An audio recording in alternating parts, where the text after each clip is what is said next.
Unity of Houston is an inclusive church where we seek to understand and live the teachings of Jesus and other spiritual masters. At Unity, we welcome all people from all spiritual paths and every walk of life. We celebrate the diversity of our city and of our world, and we teach love, tolerance, and oneness, seeking to live in harmony with open minds and open hearts. Wherever you are in your spiritual path, you are always welcome at Unity. Join us and discover that the life of your dreams is already within you. So this is the grief and loss service. So I'm going to tell you about a phone call I received on February 12th of this year. And that phone call told me that my nephew Alex had died. And he was in Okinawa, Japan. He was a Marine. He was about to turn 21 in a month. And he was my closest human being. He just attached himself to me from the time he was a little baby. So when I would go to his house, he wouldn't want me to leave, for example. So he would just wrap his little arms and legs around me, and I could just let go, and he'd still be holding on to me. He would, when I would get in the car to go home, he would get in the car with me, and he wouldn't leave. I'd be like, I gotta go. But sometimes I got to where I would just drive around the block a couple of times, so we would just keep talking, and then finally he would go ahead and get out of the car and go back in the house. But so God, life. Right before this service, I just got the message that Kay Wetzel passed, and she was just such a dear person to me. She was a licensed Unity teacher here, and I just remember her warmth, her big hug. She just always felt so maternal and wise, and we've lost some people this year here in this community. I mean, I guess every year, but these are people that I know, that I sometimes I went to their homes or knew them in a personal way, and that's life. And it's like being a human being is really an adventure. It's like much more of an adventure than maybe we thought we signed up for. Sounded good in the brochure, and then you get here and you're like, what did I sign up for? But I am concerned about being a more effective human being, and that means what can I do, what actions can I take that sustain life and nurture well-being? And one way to be a more effective human being is to gain competency with dealing with sorrow, to gain competency with dealing with loss and sadness. And that may seem kind of strange, but you know that emotions have momentum, and we can get very carried away or very deep into whatever we're feeling. And that's valid, and that's sometimes we've got to acknowledge our feelings and feel our feelings. And, how can I gain competency in sadness so that I'm not just carrying around a heavy burden all the time? And I think of it the same way as with God. I can feel separated from God, and then I can feel all kinds of things. Lonely, misunderstood, not validated, unworthy, whatever. Or I can feel aligned with and connected with the infinite, eternal source of all that is. And to me, it's similar as with dead people. I like to be a little bit, not sacrilegious, but somebody told me recently they have an acronym of person without a body, PWB, because, and I even like consciousness without a body, because with my nephew Alex, I still talk to him, I'm still connected with him. I know that he's very funny. We laugh about stuff, and it's not like I hear a voice, it's not like I see things, but it's kind of like an instant knowing. And so I don't know if you feel that, but I'll have little conversations, and I'll just have this instant, that's what he would want me to know, or that's what he would say, or that's his humor, or that's just his presence. It's instantaneous and hard to explain, but that is the connection. So again, I can feel separated from God, or I can feel aligned with God. I can feel connected with dead people, or consciousnesses without bodies, or because I just know that the consciousness continues to endure. I mean, I even have a sense of myself as not this person, but like as a continuum. And I mean, I've tried to talk about that with people, and sometimes I get these blank looks like, what the heck are you talking about? So I don't know, but I think it would be great if everybody kind of had a sense of yourself as a continuing consciousness with some characteristics maybe that you bring in, maybe life after life, who knows, maybe experiencing in other universes. I mean, I even think that consciousness is so vast and so unfathomable that, I mean, we could be multiple beings at once. I mean, maybe my consciousness is a dolphin in the ocean, and is a dragonfly, and is me here right now. It doesn't seem like that's not possible. To me, it seems perfectly possible, but of course, I like to be doing a lot of different things all at once, so that's probably just my experience, my desire for life and experience. But so, yeah, we can become more competent with our sorrow, with our sadness, with all of our feelings. And for me, one way to do that is acknowledge them. Like, I feel sad, I feel hurt, I feel angry. Just acknowledging the feeling helps it feel seen, recognized, validated, heard. And so it's not just like trying to get my attention in the background. You know what I mean? It's not just trying to confuse things or be a brat. You can just acknowledge what's going on in life and then embrace all of it, because there's going to be some moment of joy and fun and pleasure and glory and sacredness and holiness and all of the wonderful, amazing things we get to experience, that we get to eat delicious foods and smell beautiful smells and travel and move around, and just all the things we get to do because we have these human bodies. And so embracing all of it, even those dark days, even when the path feels very narrow, or even when you feel very alone on that path, we know we're not alone. And that's another thing that helps me, is that I do actually spend quite a bit of time alone, but I never feel alone. I just say never. I often, usually in general, I don't feel alone. I mean, I just feel like there's all of these consciousness without bodies that I can contact at any time. Ancestors, friends, angels, helpful beings who are really looking out for us, who really care about what's going on here. And they're available like all the time. So yeah, life is hard. Yeah, it's really difficult. I mean, even just printing this picture tonight, I was like, man, I'm not going to crater into sadness right now. But I know Alex is fine. I know he's like roaming the universes or something. I know that he's exploring and being his beautiful soul self, and that gives me comfort. Thank you. Thank you all. Thank you, Rev Shirley, for that. That was so beautiful.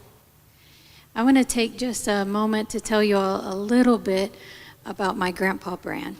My grandpa Bran, he was a very sweet, gentle man who almost always was wearing a flannel shirt and sometimes was driving a dump truck. This was a dump truck that he and my dad remodeled just for fun. And if you ever got to go on a ride in this dump truck with my grandpa Bran, you could count yourself as very lucky, because you were also going to get a trip to Dairy Queen, because what he would do is he would pretend that the truck was overheating right when we got close to the Dairy Queen, and that was just his excuse to take us for a blizzard. And the thing about my grandpa Bran, for me, he was the one adult in my life growing up that really got me. He saw me, he loved me, and he called me good. And what was amazing about him for doing this is that he technically wasn't even my grandpa. We met when I was 4 years old. His daughter was dating my dad. And he tells the story that I came up to him and said, "You're going to be my grandpa." And his words were like, "Hell, I will. My daughter's 21 years old and dating this man that has 2 children. I don't think I want to be a grandpa right now." But they did get married for a few years.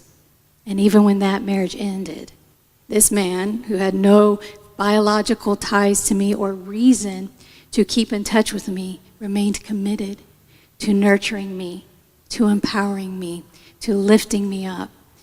And in times of chaos and turmoil and drama, and there was a lot, I could always look over across the room to him, and he would give me this wink. And to me, that wink represented like a secret between us that, hey, at least you and I know that everything's going to be okay. So I had moved over to Singapore with my family, my husband and my 2 kids, and we had lived there for 4 years, and something called us back. And we had been back for about a week, and we got the phone call that my Grandpa Bran was sick. He had leukemia. And about 6 months later, it became apparent that he was going to die from this disease. So I got a call from my family in Indiana saying, "If you want to see him one last time, you better come now." And so I did, and it was a very bittersweet moment. But I was so grateful that I got to see him that last time. And as I was helping him out of bed one time when he was there, he gave me one of his famous winks, and I will never forget it. And so what I noticed in the time following his death and the other losses and deaths that have occurred in my life is that there's a period of contraction, a period of, well, it's like I had something and now I don't have it. I had a connection and now there's a disconnection. Almost a retreat into myself to look at, because I'm sitting with all the ways that these people that I have loved have shaped me, have formed me, that I am different. I am who I am in some part because of how they've been in my life. And there's also this unknowingness of how I will be in this world without their physical presence. And this period of contraction, it's a part of loss, and with it there's anger and sadness and joy, sometimes all sitting beside each other, and hopelessness.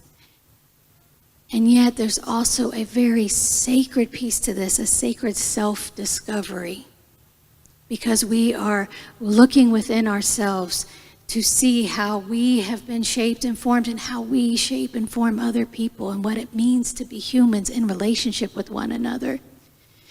And one of the things I have learned as I look at life is that life is always in cycles of expansion and contraction in every area of our experience, and that no cycle of contraction is permanent. So a couple of years after my grandpa died, I discovered Eckhart Tolle, and he said something that really resonated with me. And he said that oftentimes as humans, we think that life and death are opposites. We say something's a life and death situation. But he said, life and death are not opposites. Birth and death are opposites. Something comes into form, something is born, is created, and then at some point it dissolves. So at some point it's no longer here. But life has no opposite. Life is infinite, it is eternal, it is always, it is everywhere present. And so now when I look at the people that I have lost in my life, I have an expanded relationship with them.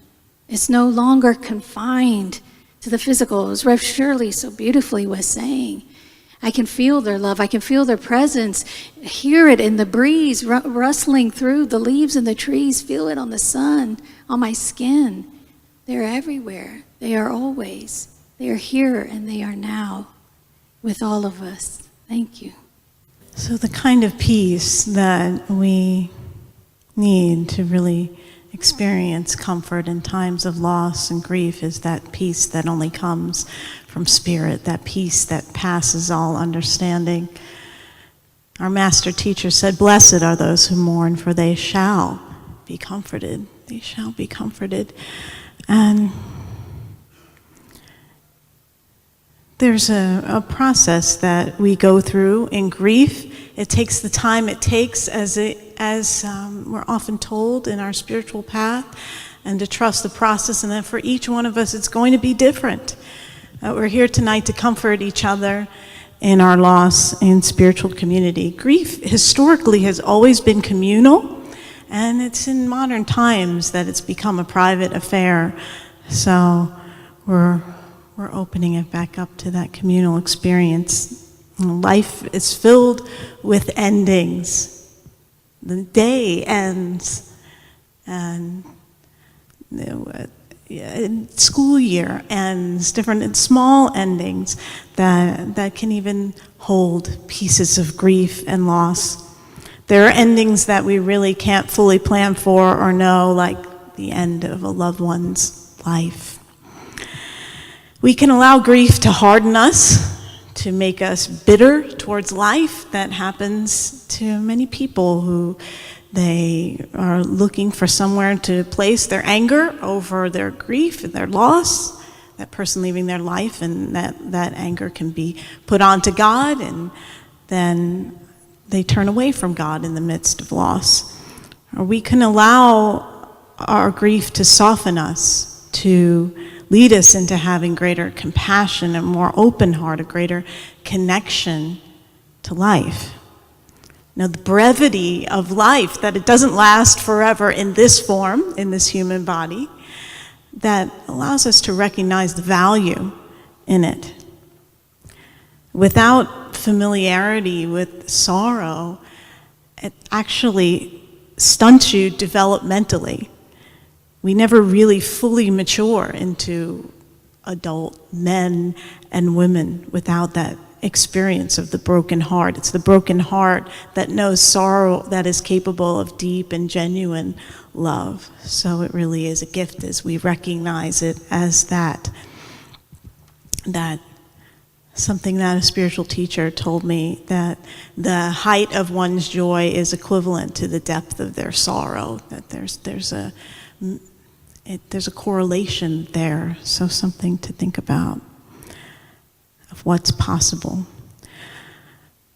Life is a practice of acceptance, and acceptance is really the greatest gift that we can give to those who have passed away from our human experience, and it's a gift of our acceptance of their passing and going on with our lives to the best of our ability is really a gift that we can give to them and to ourselves. I've received a gift in my life, though it wasn't a gift that I was really expecting in the form that it came. For years, I have been talking to my mom about moving near family. You're getting older, Mom. You need to move near us. You need to be near family. Oh, yeah, I have things I have to pack, and I have time. I'll do it in my own time. She had these different things. And then last year, in the early part of the year, I got a call from her doctor that said, your mom accidentally overdosed on blood thinner, and she needs to be with the guardian. She cannot live alone anymore. And so my mom ended up moving here before she was ready. And it created an opportunity for all of us. It was challenging. I had to learn how to be a caregiver, like pretty fast, learn all her meds, and take charge of that. But she gave us a gift. If you were around last year, I was taking her to services. She was with me quite a lot, from when she was walking to when she was in a walker and then a wheelchair. And for the first time since I became a minister, my mom got to see really what my day-to-day life was. And she sat in with me while I was teaching a Zoom class. It was a Prosperity Plus class.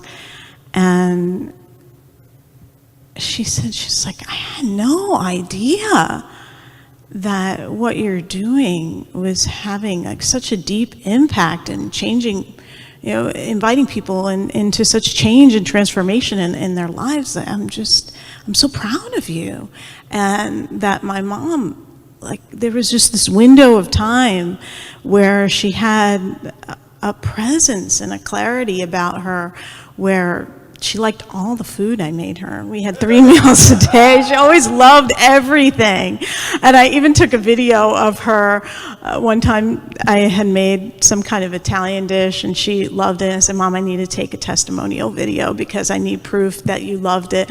And she said, this is the most delicious meal I've ever eaten. My mouth feels like diamonds. My mom had a great sense of humor. She's so funny. And to have her live with us, yes, it was challenging. I remember a few years before that happened, she was here visiting, and she prayed with a Unity prayer partner over in the sanctuary after the service, and she asked that she live long enough to see my daughter grow up. And my daughter's 7 now, and that was a few years ago, and she didn't get to do that. My mom was 90 when she passed. I know you don't want me to mention your age, but she lived a long life, which I'm grateful for.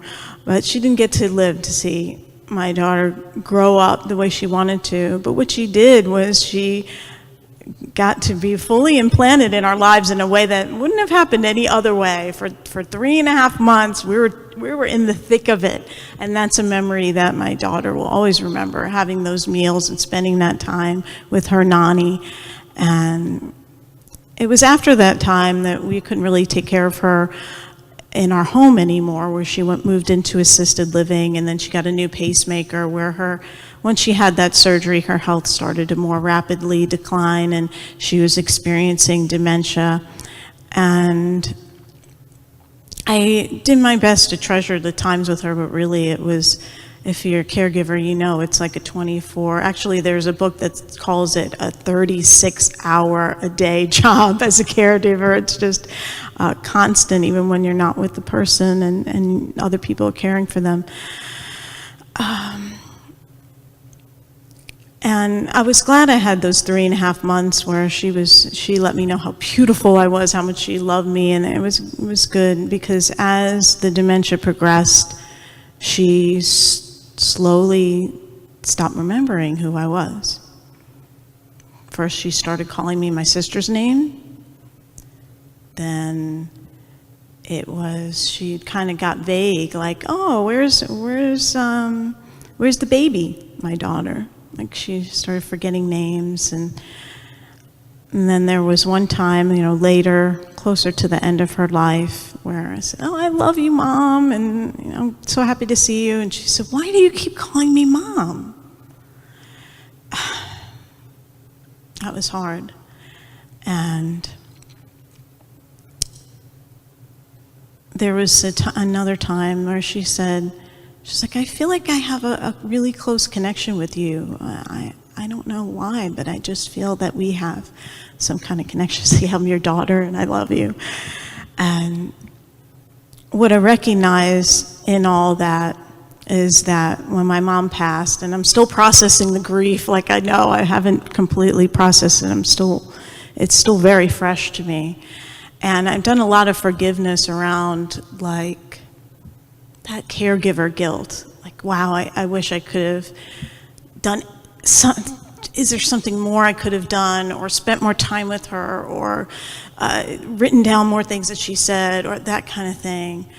And just kind of forgiving myself around that. And as I was preparing this talk, I was thinking about that I needed to do some forgiveness of that, that my mom was forgetting me, and the pain of that, of my mom who, I was her baby, and I was her favorite, okay? Her favorite. She's so proud of me. She wouldn't let any of my siblings say anything bad about me. She was my biggest defender and champion, and that she could look at me with like this blankness. It was so painful. And this song that I'm going to share with you, Sarah McLachlan's song, I Will Remember You, I thought I picked it because, a tribute to all of those who we've lost, right? I will remember you. And as I was looking at it, I looked up other people's responses to this song and what they thought it meant. Because I remembered a story where Sarah McLachlan's mom had died, and it was about her mom or something like that. And someone had posted, this song to me is about dementia and how painful it is when you forget about you're forgetting your loved ones, you're forgetting your life, and those memories are passing away. And I just broke out in tears. It was like, yes, this is my mom singing to me. So, thank you for watching this message today. I'd like to invite you to join us in person here on campus at Unity of Houston for Sunday morning or Wednesday evening services. If you can't be with us here on our campus, you can still join us live on Facebook or on our website, unityhouston.org, Sunday mornings at 11 a.m. Central.